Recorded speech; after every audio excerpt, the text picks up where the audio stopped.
What is up, fellow thermonuclear AFers? I am Dan Favale coming at you with the second mailbag and final mailbag of this week and the sixth podcast. Or is it the seventh of this week? It's the seventh of this week. Either you're welcome or I'm sorry. I don't know which one it is. I split this mailbag into two parts because we had so many great questions from Discord. We will dive right in soon. Just a user reminder, if you're watching this on YouTube, please hit that subscribe button if you're new to the channel. Like all our videos, comment, help the algorithm love us back for a change. If you're listening to this on a podcast player for the first time, consider throwing us that permanent subscription. I know we have a lot of new listeners during the off season when not a lot of podcasts are putting out content. It means the world to me that you're here, but definitely please consider staying. As we get into the season, there's more content coming out. I try and do the best job I can to be thoroughly unserious here, but also thoroughly cover the league as well. We have a lot of fun in our Discord, so go join that. The link is in the podcast and YouTube description. All our social accounts, follow us there. That's in the YouTube and podcast description as well.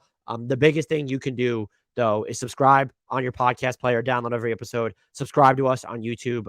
Help us get to at least, I would like to get to like 100K subscribers at one point, but help us get to like 2K plus before the season starts. We're not terribly far away from that, just a few hundred subscribers away there. So help us out on YouTube. And if you've done all those things, word of mouth still helps us. Recommend us, retweet our promos. You could shout us out on Twitter and post a link to something we've done that you like, or a clip that you enjoyed, and I will retweet it and engage with you if I see it. With that out of the way, though, let's cannonball into this mailbag. A lot of fun questions in this one. We begin with unbiased Pistons fan. Which NBA player has the worst sneaker design, and which player that doesn't have one needs to get one? In parentheticals, Jesus Christ, please start the NBA season.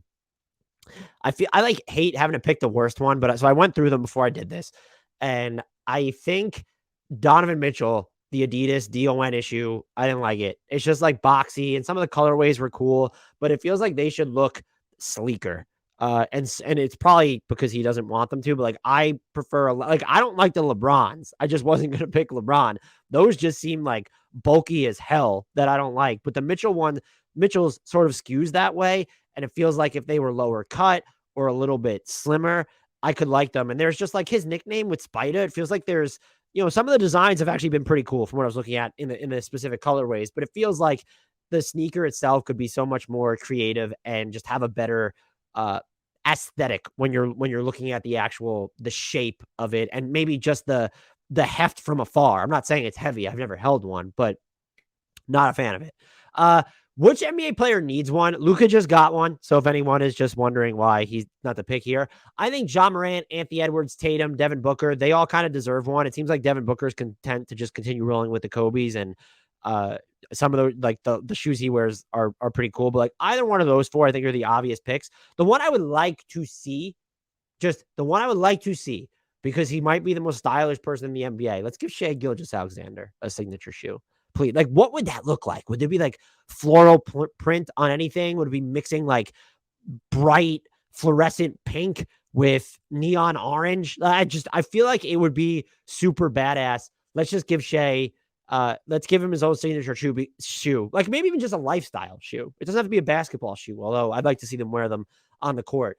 I guess I don't. I was about to say, could you make a weight training shoe? I was in love with the Nike Metcons for a while. Now I tend to work out in Converses unless I'm doing cardio. So if someone wants to give Shai a Converse deal or something, and then can we make a Shai Gilgeous-Alexander Converse Chuck Taylor 70 color, or Chuck Taylor, what is it? 6, whatever. The classic Chucks is what I wear. Low cut. I want to see a Shai Gilgeous-Alexander colorways plural, because I will buy them. That's just flat out. Torgruff asks, I listen to a few hours of NBA podcasts a week. Parentheticals, thank goodness for yours almost daily during this dry spell. Thank you, Torgruff. But I still don't have a great hold on cap sheets, how contracts are structured, etc. How did you learn all this stuff, and what would you recommend to someone who wants to learn it? So it's different because I do enjoy it, but I had to learn it for my job. So I did pour over. And by the way, there are people that are way, way, way, way better than me on this. I want to make that clear. I don't consider myself an expert. Brian Toporek, over at the NBA podcast / also my coworker at Bleacher Report, fantastic with it. Eric Pincus, also coworker at Bleacher Report. Nate Duncan and Danny LaRue are great with it as well. But I would recommend you can Google it. If you need the link, I'm not going to include it in the description just because some of the podcast players don't actually include the physical link to it. So that's not going to help you. But Larry Kuhn's CBA FAQ, that does a lot. Like you can read through it, or you can sort of you bounce around, search certain terms. Like if you're looking for like bird rights, like just Command F on your Mac or Control F on your desktop, and search bird rights, and you can read up on that stuff. So that really helped me a lot. And I still go back to it to confirm things, to make sure that, especially when I'm writing, when I'm podcasting, it's a little different. You guys point out when I make mistakes, but it's just like, we're all friends here. This is informal, but I'm not trying to get fired from Bleacher Report. I understand that I have a very cushy gig there. So that helped a lot. I would also recommend like contract details. If you're following guys, it helps a ton, like Keith Smith over at Spotrac, and then just the Spotrac details on the contracts are spectacular. You can click on a player, you can see the incentives, the scale to which their raises are coming in. And they also have cap sheets. And so if you're trying to understand like where the calculations are coming from with the salary cap, you have to spend some time around, build your own spreadsheets with them using that data, or just looking at theirs and seeing it. But they really do a good job breaking it down at Spotrac, and the CBA FAQ is a really useful resource. I also will say, like, if you Hoops Rumors does a good job of keeping track of the traded player exceptions if you're trying to understand how those work. And if you want to know how a TPE works, you go to the Larry Kuhn FAQ. And now I feel like that's all overwhelming to kind of just throw at you. And so if you're a fan, Torgruff, of a specific team, I would say the resources I've thrown at you, the CBA FAQ, use if I had to say which cap sheet to use, go to Spotrac and use the cap sheet that they have listed there. Read through it, study it, try to figure out what the actual like cap space that they have. Like challenge yourself for this next year to understand how much cap space will the Orlando Magic have projected right now in 2022 and 2023. And Spotrac will give you that number. There are people like me who have like my own spreadsheets, but I'm relying on all these other people for information. But use that number and then kind of see how they arrive to it, because they do a good job of breaking it down. And there are things like, and don't be afraid to ask people if you're having a specific, like I will try and answer as many questions as possible. I know I go a while, listeners, sometimes not checking Discord, not checking my DMs, not checking YouTube. One, there are too many social media things that I'm monitoring, but like I'm around to answer quickly about that. It can be like, and sometimes you forget stuff. Like sometimes I forget to cake in like a minimum roster charge. And you have to go and find like what a minimum roster charge is going to be projected that season. Real GM, if you search Real GM salary cap, one of the first links that come up will be the projected salary caps, the mid-level exception, the like the minimum contracts for players, the mini mid-level exception, the luxury tax, so what the hard cap's going to be. That stuff is great too. And I think all the terminology that I'm throwing out there, the biggest one I would say is the CBA FAQ, because if you're hearing hard cap, if you're hearing mid-level exception, and you need to understand why a team is using that or can't use it, like CBA FAQ, search for those terms and they'll come up. And that's how I really did teach myself. And then read like the people, or listen to the people that I talked about, because a lot of them are writing. Danny LaRue at The Athletic, if you have an Athletic subscription, will do a lot of cap breakdowns all the time. They do it on their podcast as well and Dunked On all the time. Brian Toporek writes it. You can get it free on Forbes. He's always writing cap breakdowns. Really, go read. Brian Toporek is actually one of the best around at doing this right now, just because it's not behind a paywall. Go check out. He's really doing it a lot with the Sixers. Go back and read some of his stuff about how the Sixers were able to afford PJ Tucker while re-signing James Harden. Like he had that mapped out before it actually happened. So that would be a recommendation too. If this was too rambly for you, hit me on the side. But that's how I learned at least the base of knowledge that I have. And I'm still learning with it, still forgetting things. And since I do enjoy transactions and the theoretical, or at least looking forward, it is something that like, if you enjoy it, I think it makes it easier.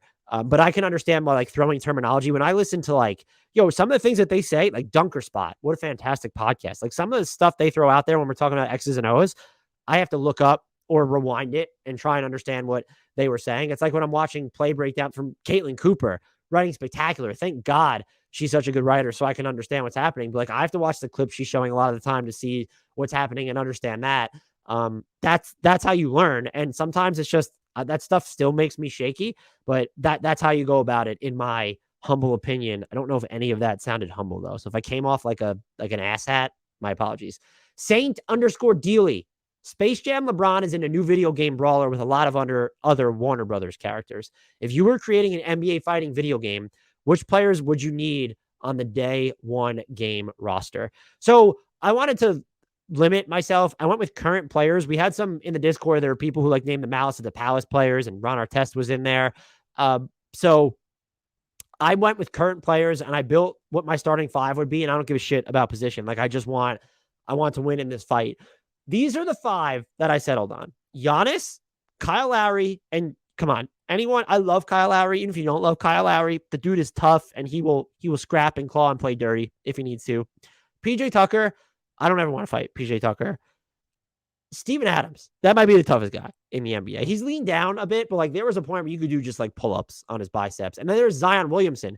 You could actually do pull-ups on his biceps. I don't know that Zion has this reputation as being tough. He is built like a brick wall. Even if you think he's out of shape, which I don't like, I'm sure that's been a battle behind the scenes, but like we've seen what Zion kind of looks like in shape, and that dude is just like a fucking marble statue that is somehow mass and like peak Zion, like, and the explosion. If you think that Zion doesn't cut it, I could see like a Jay Crowder in here, but my five would be Zion, Giannis, Kyle Lowry, Steven Adams, PJ Tucker. What would yours be? Let me know. Discord, Twitter, whatever, YouTube comments. That was a fun one.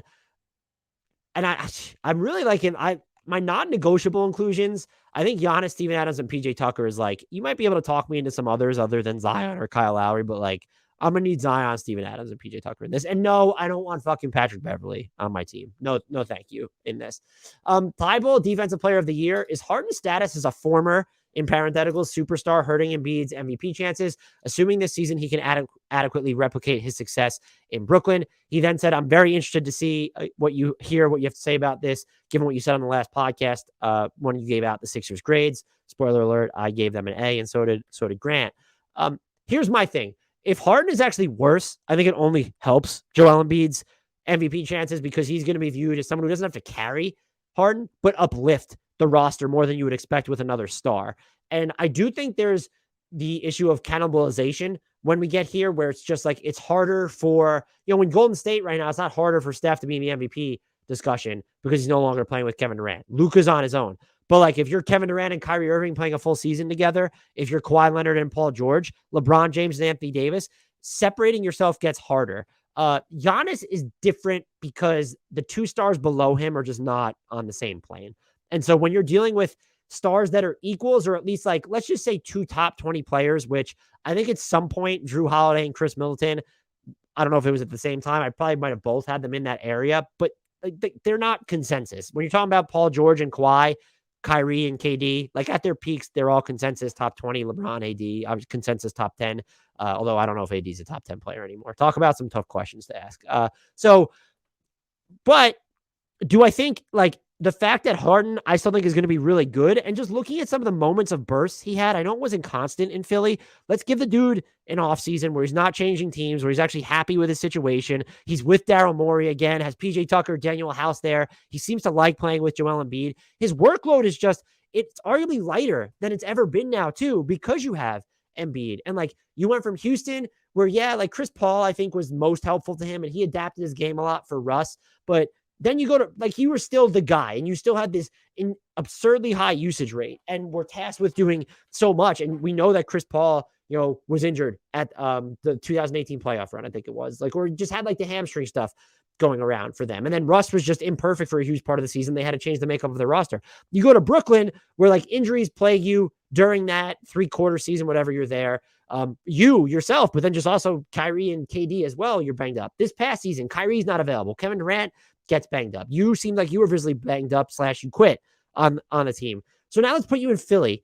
Yes, Joel Embiid, iffy, spotty health as well. But like, if you're healthier and this is like the spot that you now actually want to be in, he might be the best player on the team. Like, that's not, I just want to make it clear. Like, I think that the conversation about Harden being this former superstar has gone too far off the rails. If he's really not, reports are that he's in great shape. Yeah, it's all this offseason shit. Gained 10 pounds of muscle, but still single-digit body fat. Had the perfect offseason. If he's still like not taking care of his body now that he's on the wrong side of 30, yeah, I get the concern, but like this isn't someone who went from an MVP candidate when he was with Brooklyn that first season. Like when he finished that season, he kind of worked himself into the outskirts of that conversation. Like these drop offs, they're not that steep when there's no like real underlying cause and like a serious injury. And if his hamstring is just fucked, okay. But I really think I would bet on Harden winning MVP before Embiid this season, and mostly because the odds plus 7,000, like that's something I think. Don't take this advice, but like you invest in that and then you sell it back to the sports book because they're worried about that hitting and you take a smaller profit. That's where I'm at with that. So but if to the point of this question, assuming Harden is what he was in Brooklyn that first season he was there, yes, it's harder for Joel Embiid to win MVP because I do think that there's overlap in voters, and we've seen it with Jokic. And this is part of why Jokic was my MVP. Like I view uplifting a roster that doesn't have a star, a fellow star with you to being a fringe contender is actually harder than uplifting a team with another top 5, top 10 NBA player to contender status. Now, maybe some people disagree, and depending on the season that Joel Embiid is having or vice versa, that could change. But if Harden is the player that he was when he was healthy in Brooklyn, not this past season, but 2020, 2021, it's Harden who's going to be more in the MVP conversation than Embiid, in my opinion. And I think a lot of that's just going to have to be with the agency, the control that Harden has over the offense in those situations where, they'll be like, you'll run the offense through both of them and you'll stagger their minutes some, but he's going to be the one that I think is like, I'm not thinking, like we just know the ball is going to be in his hands first when you're getting into crunch time. Maybe you still run stuff through Embiid. And again, we saw Harden, I think, adapt more than people will credit him for when he had Russ with the Rockets. Like he's still going to be the go-to option unless he's completely cooked. So if you're telling me that James Harden is still a superstar, the superstar that he was when Brooklyn first got him, then yes, I think it definitely hurts Joel Embiid's MVP chances without question. And look, that was part of the appeal for Embiid the past 2 years. It's just, the Sixers were really good, but last season it was because Ben Simmons wasn't there and Tyrese Maxey was your second best player. And then just even with in 2020, 2021, Jimmy Butler had left. Like Ben Simmons he had like some really good moments through that stretch of the year. But Joel Embiid he had to lead this like heliocentric existence. And for the most part, and just the fact that he did more and there weren't limitations ascribed to his game, and he didn't have a teammate who was in the same vein where his second best teammate was considered flawed in Ben Simmons. Like that's going to help you too. And so I'm trying to think of like another example where like it would be like Trae Young. Like it was kind of on that, like, because the gap between Trae Young and John Collins is probably about the same between Joel Embiid and Ben Simmons. We're talking about that season. Maybe that's a terrible example. But you're not close to when it's not like a co-equal, but Devin Booker and Chris Paul and Phoenix. And there's also, I think, a certain caliber of player you need to be that voters are just going to eschew, but that's a different story altogether. So I would argue I'm investing in Harden's MVP odds because I'm a risk taker at this stuff. I consider myself risk averse in life. Although I am doing something at the moment that is probably just actually fucking stupid, but that's delirious right now. Please just ignore that. So I'm risk averse in general in life, but like when it comes to this stuff, I'm starting to trust my instincts a little bit more or take more chances when I'm making predictions. If I actually believe, I'm not going to just, subscribe to groupthink or the general consensus if I really don't believe it. I just feel like this could be a bounce back year for Harden because of how far perception has shifted. And that almost helps his MVP chances because the baseline or his floor has been set so low. And we're just assuming, not we, but people are just assuming he's hit that floor. So, but to answer your question, Thibault DPOY, I know that I went on this long rant. I do think that Harden's status, if he's actually, worse than he was during that time in Brooklyn, like if he is not the best, if Embiid is the best player on the Sixers by a minor margin, it's a problem for his MVP chances. If the gap is actually wider, like it was, for most of James Harden's time in Philly this past year, if that's the Harden you get all season, Embiid is going to be right in the thick of the MVP discussion. But if Harden is what he was with the Nets, I would just argue not only does it hurt Joel Embiid's MVP case, but Harden might have a stronger one than him at that point. Lance Robertson, and this is a question I did not get to on one of the last mailbags. I forgot about it, but I remembered it here, so I do hope you're listening, Lance. Who is the most likely team to disappoint expectations this season?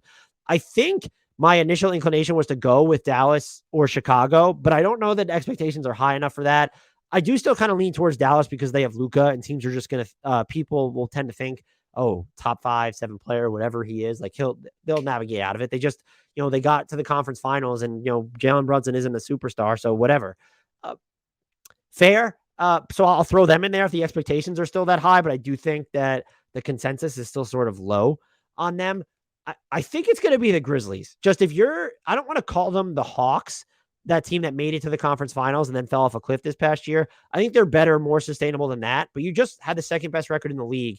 And if you're expecting them to replicate that type of success, if the West is healthier and by extension deeper, and you're dealing with this Jaren Jackson Jr. injury, and you're now relying on your internal development even more, because it's not just, oh, we have John Morant, Desmond Bane, and Jaren Jackson Jr. You're at a point where like you need David Roddy, Jake LaRavia, Brandon Clark, Zaire Williams, like 2 of those guys to play pivotal roles. And that just gets a little iffy. And so that's my pick. I've been pretty upfront about that for a majority of the offseason. I'm prepared to be wrong because I've been wrong about the Grizzlies for 3 years running. And I just hope Grizzlies fans don't take it as an insult. Ja is fantastic. I saw on Twitter someone said that Jaren Jackson Jr. is just like Miles Turner with a different green light or something. I just think he's better than that when you look at what he can do offensively. So I remain high on the Grizzlies long term, and they could be just as good as they were last season technically, but the win total might be significantly lower. Haitian Mamba DM me and asked, hi, my friend, hope all is well. Mailbag question. Unsure if you're familiar with the WNBA playoff format, but their first round is a best of 3 with the higher seed getting first 2 games at home and if necessary, the last on the road. I am familiar with that. Thank you, though. I kind of love that format. Could the NBA 1 go back to round 1, best of 5, and 2, could they adopt a format like the WNBA's first round to make the first round very exciting and give lower seeds more of a chance of upset? So let's answer the second question first. I don't think the NBA is ever going to do best of 3 in the first round. They might sort of, elongate or extend the play-in to make it that route. And that's almost what it is for certain teams. Like there's one, you win 1 and you're in, and then other teams have to win 2. So like 2 in a row to get in, but maybe they adopt a different format for the play-in. I don't think that'll ever be the first round. I love the WNBA having the best of 3 first round because it bakes in that opportunity for randomness, and upsets, which is great. The NBA dropping down that low, like best of 5, I would love to see it just because it increases the likelihood that you get the upsets in the first round. But I think the NBA likes the idea of the best teams being able to win the title. But I do think that if you're that much better than a team, you should still be able to beat them 3 and 5 rather than 4 of 7. But I would love the first round to go back to best of 5. I don't see them doing it to cutting the gate revenue. And like I said, or at least publicly, they'll say like, oh, well, this, it makes it harder. We want the best teams after they want the regular season to matter. And it matters just a little bit less if it's all of a sudden best of 5 in the first round. But from a chaotic perspective, hell fucking yeah, give me best of 5. I will say what I don't like about the WNBA format, and I'm sure it's done to cut down on travel costs. I don't like 2-1. I like 1-1-1 because not having the higher seed have that final home game, have home court advantage in that. I would go 1-1-1 to do that. But I do enjoy that format. Next question comes from, I'm going to save this one for last, since it's just a fun, light one. This next question comes from, I don't know why I don't have the name. Oh, this question comes from BJ Dunkster, aka Anthony. So it comes from Anthony. Excuse me for stumbling through that. Who are some guys you think are most positioned to make or break their team's season this year? I'm thinking teams who either probably or definitely will be in the playoff mix. He then sent me a thread of his thoughts, and we do have some overlap here. I did frame it like this. I'm looking at it, and I included health. I'm going to just rip through some of the easier ones quickly. But players that are the difference between their team maybe being title contenders and just not being completely out of it. And like the actual, they have more question marks than if they do have other players on their teams where you could say, oh, what if I don't have LeBron or AD on this because it's what if LeBron or AD gets injured. I'm thinking about like less known quantities if they're healthy, and also like they are the bigger uncertainty on their team. So we'll start off with this. I have Kawhi with the Clippers just because he missed so much time. I'm going to have him instead of Paul George, even though Paul George missed a bunch of time. But if you have Kawhi being Kawhi available for the playoffs, you're a title contender. If you don't, you might be a title favorite. If you don't, you might not even be a playoff team. I think they'd still be a playoff team, but you need him. I have Michael Porter Jr. with the Nuggets, and I'm hesitant about this because I don't think they need him to be a contender. But I do think if he's healthy and playing like up to what he was in 2021, we're talking about a title favorite, a juggernaut here. And I'm assuming like you could go MPJ or Jamal Murray here. I think the Nuggets need at least one of them to pick up where they left off to be in that upper echelon of contention discussion, which isn't a spicy take. And so I'm going with MPJ. I think I'm not really worried about Murray. It's just MPJ's back stuff. It's been dogging him his entire career from before he got to the NBA. If he's going to be fine and he's going to be the one that continues to progress, the Nuggets all of a sudden go from like interesting, cutesy contender, Dan's title pick, but people think he's an idiot, to, oh, they might be among the top 3 title favorites. I have James Harden with the Sixers as well. We already went through that. Just perception of him seems to have just devolved so much, so appreciably over the course of the past year.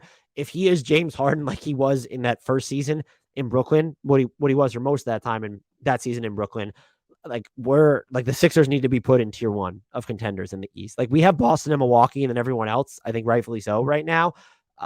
Like the Sixers would belong in there, even more so than the Heat, more so than the Raptors for me.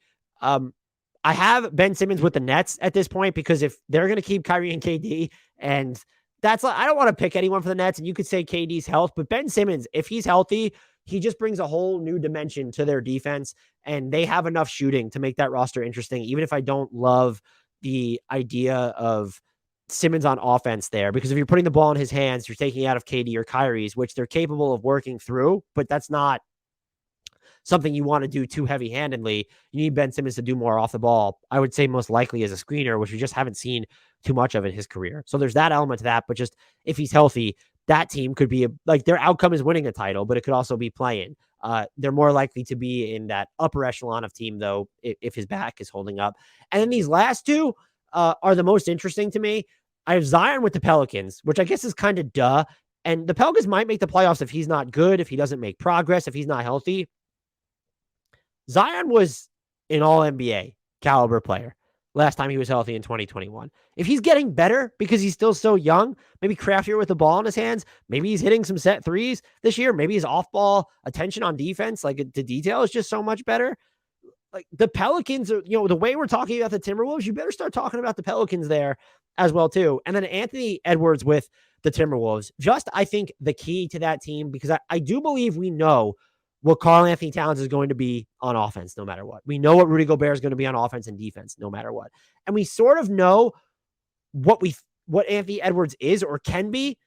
Is he that guy yet? Because we're talking about him in the vein of this might be the all-NBA leap. Is he going to, I don't want to say remain on schedule, but is he going to continue progressing as much as he did last season, where he became this defensive disruptor? And if he makes a step up there, maybe improves his sort of passing guys open rather than just reacting, but being proactive and anticipating more as a playmaker. And I'll argue they need him to do that, unless you just think D'Lo and Jalen Noel and Bryn Forbes are the secondary answers there. But he can elevate the Wolves. Like he, to me, is actually we can talk about the dual big and how that's going to, I think, playoff defense is what you're most concerned there. I think it'll be fine on offense. Like that matters. But the actual key to the Timberwolves hitting their ceiling, I think a successful Towns and Gobert give you a fairly high ceiling and an incredibly high floor. Anthony Edwards is the one who will set what your actual highest ceiling is. And so those are the players I have to answer this question. Zion with the Pels, Harden with the Sixers, Anthony Edwards with the Wolves, Simmons with the Nets, Kawhi with the Clippers, and MPJ with the Nuggets. I tried to keep myself to just 5 players for 5 teams. I went to 6 because let's face it, y'all, it's me. Final question. This comes from Austin. Next mailbag question. I already answered it in the DMs, but where did the Frank N buy come from? Is that like a common Knicks fan joke? The answer is probably not anymore, but when he was there, it was just the running theme was a lot of Knicks fans were frustrated with his lack of opportunity, the inconsistency behind the way he was used, and the opportunity in general. I still think there's a quality basketball player there, because when you're inserting him like in defensive situations, because he can be so good on the ball and disrupt with his length and even just some of the gambles that he makes, figure out a way to use him on offense. And I think the biggest key for him is like, you don't want him putting the ball on the floor. There's like a smoothness to his game sometimes, but it's not, I love him, but there's only trace elements of it. If you could just hit a set 3 and is all of a sudden just like this 3-and-D point guard who isn't insufferable like Pat Beverly at this point, or 3-and-D guard, however you want to call it. And I just think he has the potential. Prime Beverly could defend up. They're not good player comps. Just throw that out the window. But I still think there's a quality NBA player in there, and I will die on that hill. I'm probably currently dying on that hill if you ask most of the people around the league, but it was a Knicks fan joke because he just never got a fair shake in New York. And I'm not saying Dallas used him any better, but hey, he was non-guaranteed in there as far as, like, I think it looks like they're bringing him back this season. So he belongs on an NBA roster. We'll see if he ever sort of becomes a regular rotation player more than this spot minutes specialty guy. It comes down to what he's going to give you on offense, because he can be a net zero. But he has moments where it's like, oh, if he just did that like 4 out of 10 times instead of like 1 out of 100, or whatever it is, like, he imagine the type of player he would be. This was a fun second part of the mailbag. Again, if this is your first time checking us out, please remember to subscribe to us on YouTube, on Spotify, on Apple Podcasts, all the mediums. Like this video on YouTube. Subscribe to this channel if you are new. It helps me out a lot. And also follow us on all the socials. Join the Discord. Tell people about us. Retweet our promos. Shout us out on Twitter. The whole 9, the whole 10, the whole whatever. Until next time, and like always, I leave you with the shout out to the one, the only, the player I just waxed or rambled incoherently, but also poetically about, Frank NTILIKINA.